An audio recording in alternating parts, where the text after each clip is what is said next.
Today on Food for Thought, we're going to take a look back at some of my favorite clever combinations. First up, I've got a crunchy twist on a breakfast classic with my cornflake-crusted French toast. Next, it's onto a delicious roasted beet salad with goat cheese and arugula.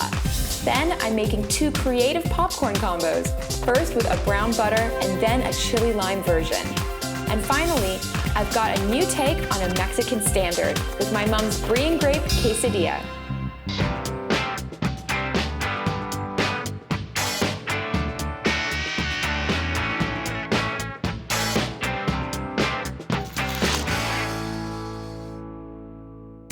We're all familiar with classic combinations like a burger and fries and chips and salsa. Well, today I've got some combos you may not have thought to try, starting at the breakfast table. Who doesn't love French toast? Mine has a little crunch to it, and it uses a surprising ingredient most of us have in our pantry, cornflakes. Every great French toast has two important elements to it, the bread and the batter. The batter is just a simple custard, eggs, milk, and then some flavorings. So first I'm gonna measure out my milk. And this is 2 cups of milk. And this makes about enough batter for 1 loaf, depending on how stale your bread is. Now I'm going to crack my eggs, and I'm using 3.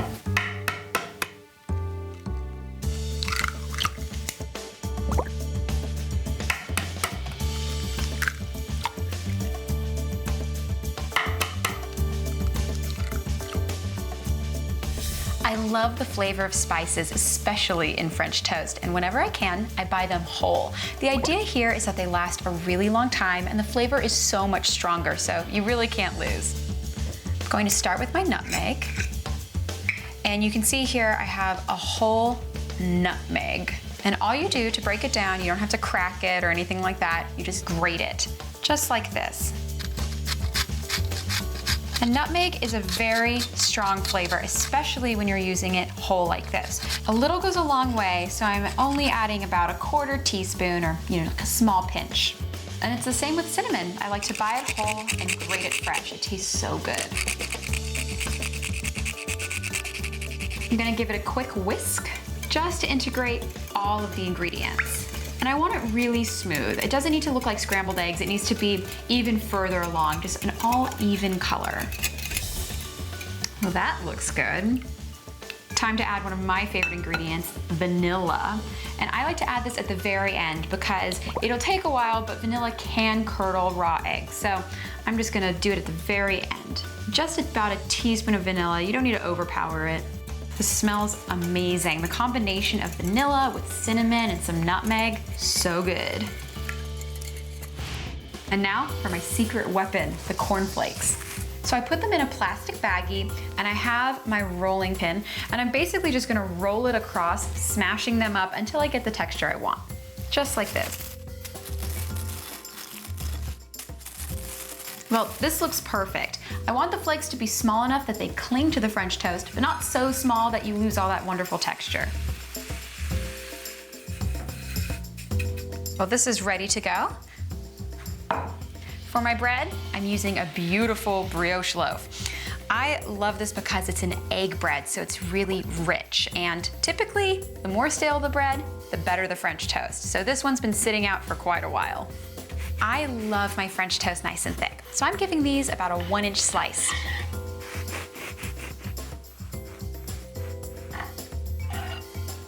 Well, all of my ingredients are ready. I'm gonna start making French toast.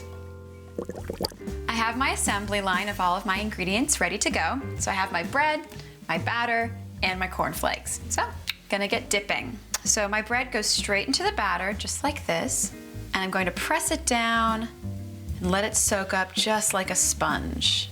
I don't want to over soak it because then it'll start to break down a little bit.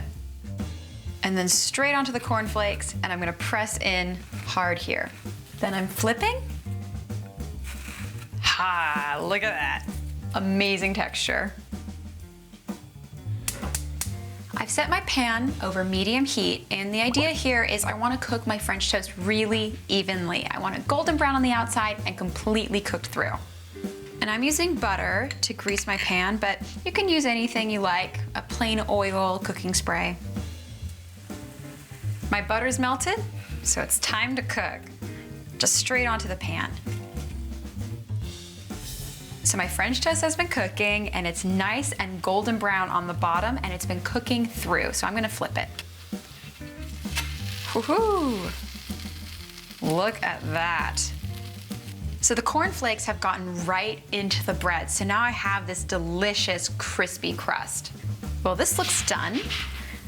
So I'm gonna set this aside and get started on my next slice. And remember, this is something where patience is a virtue. You wanna cook it low and slow so it gets perfectly golden brown and cooked all the way through.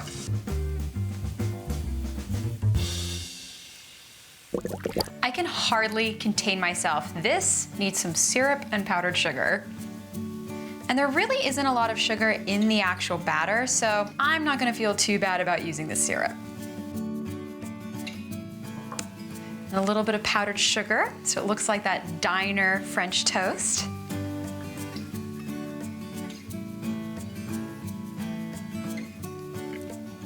And now, I'm gonna give it a try.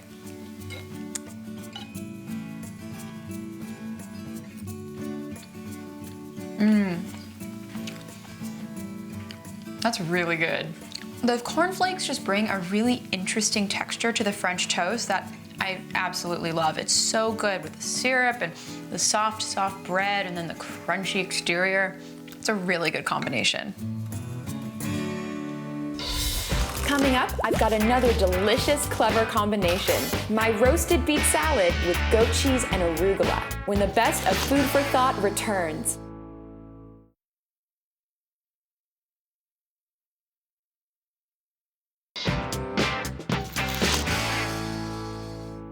Welcome back! My next clever combo is a roasted beet salad with goat cheese and arugula. This fresh and earthy dish is vegetarian, yet hearty enough for the biggest meat eater.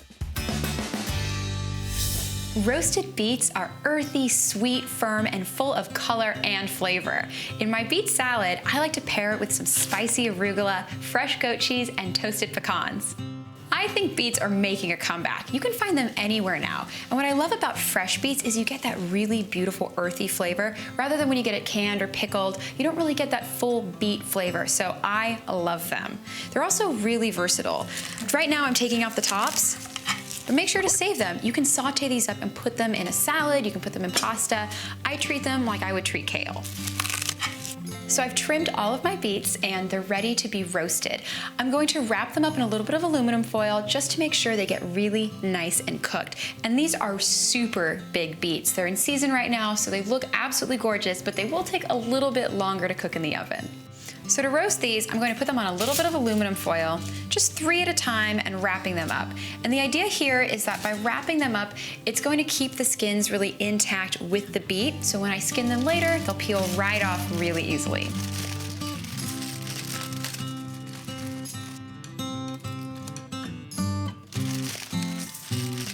While these are ready to go in the oven, I'm going to roast them at about 425 for 30 to 45 minutes, depending on how large they are. I basically want them to be fork tender.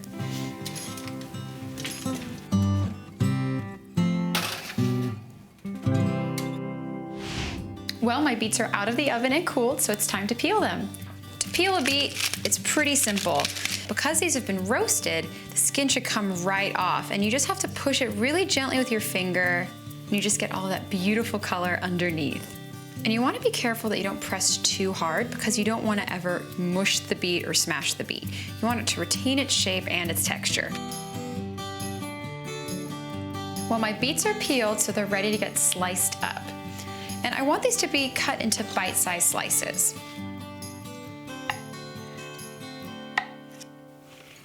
My beets are prepared and I'm ready to start building the rest of my salad. So that means arugula, and I love arugula with beets. It has this really great peppery bite and it goes beautifully with the beet sweetness.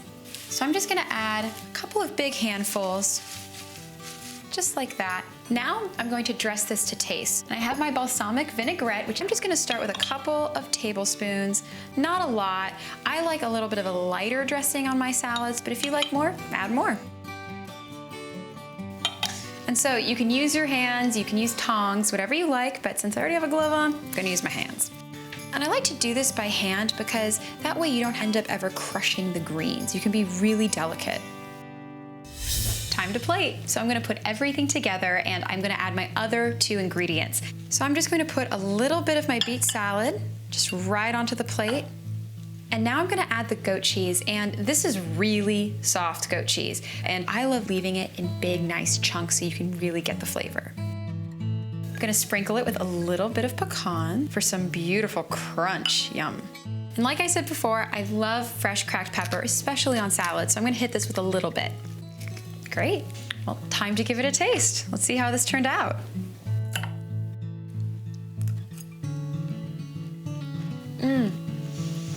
That is so, so good. I love the balance of flavors. The goat cheese is really creamy, and with the earthy beets, I really, really love this combination. Up next, I've got 2 new takes on a classic savory snack. That's right after this on the best of Food for Thought.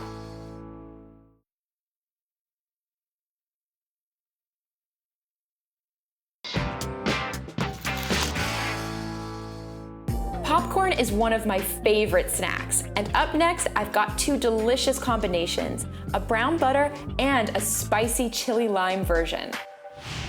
Popcorn is a really simple dish, so you want to use ingredients that you really love. Kind of a fun and festive way to enjoy popcorn is in the fall at the farmer's market, you can find popcorn on the cob, and you can even find them at specialty markets. And you can't really get fresher than this. It's still on the cob, and it's just a fun, interesting way to pop your popcorn.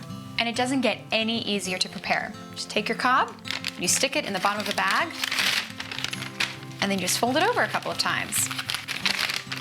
Now I'm gonna pop it in the microwave. I'm just putting it on my popcorn setting, and remember, every microwave is a little different, so keep an eye on it the first time you try this.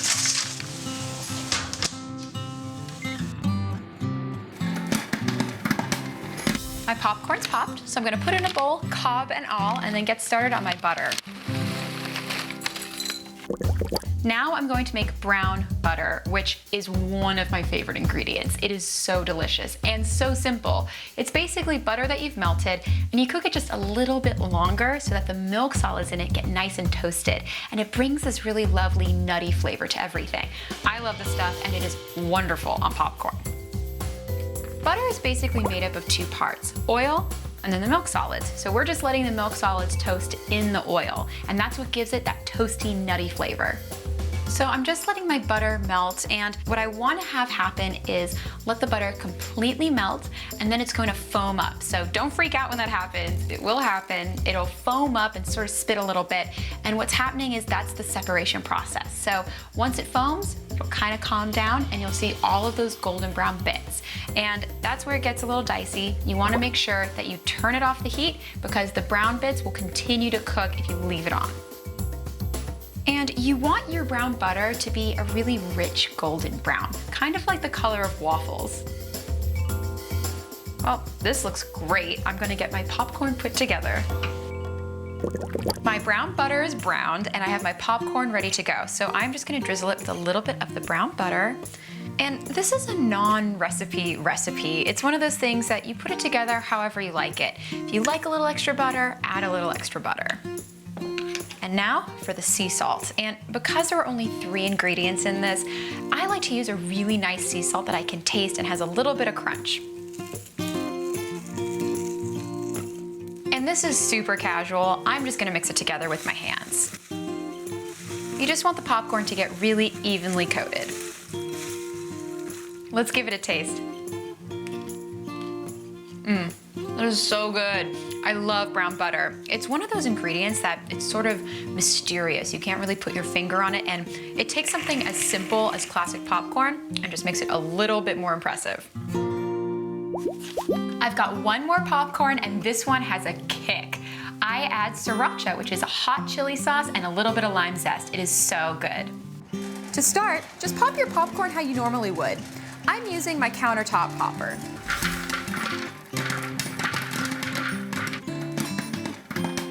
My popcorn's done popping, so I'm gonna pop it in the bowl. Now I'm going to put my sauce together. It could not be simpler. Into my melted butter goes a little bit of hot chili sauce and some fresh lime zest. First, I'm going to zest my limes. So you just press into like this and you just want the very top skin. Next, I'm going to add my sriracha, and a little goes a long way with this stuff. So I start with just a little baby amount and add as I need. And also you can just sprinkle it all over the popcorn at the end if you really want a kick. So now I'm just gonna stir it all together. And this is to make sure that I get an even distribution of the flavors over all of the popcorn. I don't really want to get pockets of lime and pockets of hot sauce. I want everything to sort of melt together with the butter. All right, well, I think it's time to dress the popcorn. I'm just gonna drizzle a little bit of this on top. Time for some salt. And just a healthy sprinkling. Now I'm gonna mix it all together. Ah, it smells so good. I am just gonna drizzle this with a little bit of extra sriracha because I like my popcorn hot. Well, I have to give this a try. It's so good. It's that perfect combination of spicy, citrusy, and a little savory. Oh, I love this. When we come back, I've got one more clever combo, a Brie and Grape quesadilla, right after this.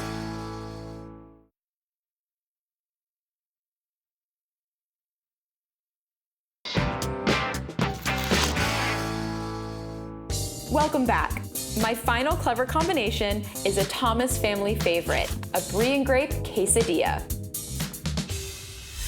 It's a really simple plate.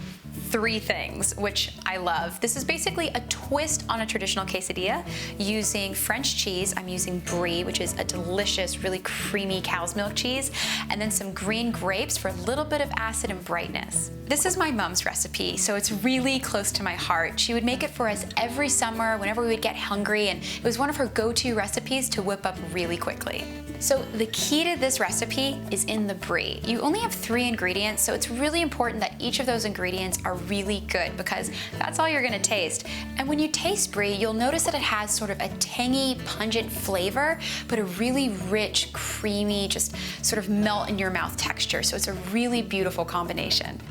So to get started, I'm gonna start slicing my grapes. And when you're making a quesadilla, you actually don't need a lot. So I like using just a couple so you get really great sort of pop of that flavor and texture. Next, I'm going to slice my Brie. And the thing here is Brie loves to melt. So a little bit of it goes a really long way. So I'm gonna slice this pretty thin. But to make sure I get plenty of coverage on the quesadilla, I'm gonna slice these in half. Well, now I just need to put my quesadillas together. The hard part's over. I basically have all the makings of a really delicious snack that'll be ready in about 10 minutes. Starting with my tortilla, I have that down here, and I'm gonna lay in a couple of my Brie slices. And I kinda like to smash it in a little bit just to get a little bit of coverage. And the thing here is you're not gonna coat the entire thing in Brie. You don't wanna do that, otherwise you're just gonna have Brie all over your pan, and that is not a good thing. You want just a little bit so it melts and fills in all the nooks and crannies. You can see I saved these last 2 slices. I'm gonna dot some of the grape halves here, and then I'm gonna put the other slices on top. So you would get like a bite of grape with cheese over it, cheese under it, just everything will melt together. Now, I'm just gonna top it off with the other tortilla, and it's ready to cook. I'm turning my heat on to about medium-low, and the reason why I'm cooking at a low temperature is because I want it to cook evenly. It's like when you make a grilled cheese, you want it to be crispy and gooey. You don't want a burnt tortilla and cold cheese. So lower temperature means even cooking. So now I'm gonna grab my cooking spray, and it's important to know that when you use cooking spray or really any oil, you wanna get the pan to heat up first because just like anything else, spray, oil, butter, it can burn. So I like to do this at the last second. And the tortilla goes on. And I'll let it brown on this side for a few minutes. So this is ready to flip. And the way you can tell is the tortilla shrinks a little bit. So a good indicator is if you see it kind of shrink down, and you can lift it up and take a peek, but I like it when it gets nice and golden brown and crunchy because it's that contrast of textures that makes this such a delicious appetizer. Well, this looks perfectly golden brown and so ready to eat. So I'm gonna take this back and give it a try. This looks too good. I can't really contain myself, so I am definitely sneaking a bite. I like to slice quesadillas like a pizza because it just makes it really easy for everyone to grab a slice. All right, it's time to give it a try.